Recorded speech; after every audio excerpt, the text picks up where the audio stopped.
সরকারি হাসপাতাল থেকে রক্ত নেওয়ার পর 4 শিশু এইচআইভি আক্রান্ত, এমনই অভিযোগে শোরগোল বিজেপি শাসিত মধ্যপ্রদেশে। গোটা ঘটনায় দ্রুত তদন্তের নির্দেশ দিয়েছেন মুখ্যমন্ত্রী মোহন যাদবের প্রশাসন। জানা যাচ্ছে, থ্যালাসেমিয়া আক্রান্ত ওই 4 শিশুর বাড়ি সাতনা জেলার বিভিন্ন এলাকাতে। তাদের সকলের চিকিৎসা চলছিল সাতনা জেলা হাসপাতালে। রক্তের প্রয়োজন হলে ওই হাসপাতাল থেকে রক্ত নিত তারা। মাস 4 আগে শেষবার রক্ত নিয়েছিল ওই 4 রোগী। সম্প্রতি রুটিন শারীরিক পরীক্ষা করতে গিয়ে দেখা যায় তারা সকলেই এইচআইভি পজিটিভ।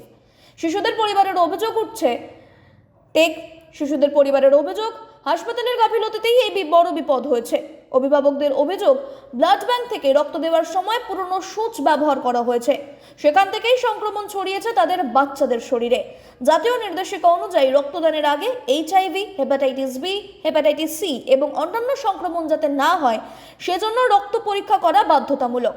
সন্দেহ করা হচ্ছে মধ্যপ্রদেশের ওই সরকারি হাসপাতাল নির্দেশিকা অনুযায়ী কাজ করেনি, নয়তো রক্ত পরীক্ষা বা রক্তদানের সময় ব্যবহৃত সূচ ব্যবহারে সাবধানী ছিল না।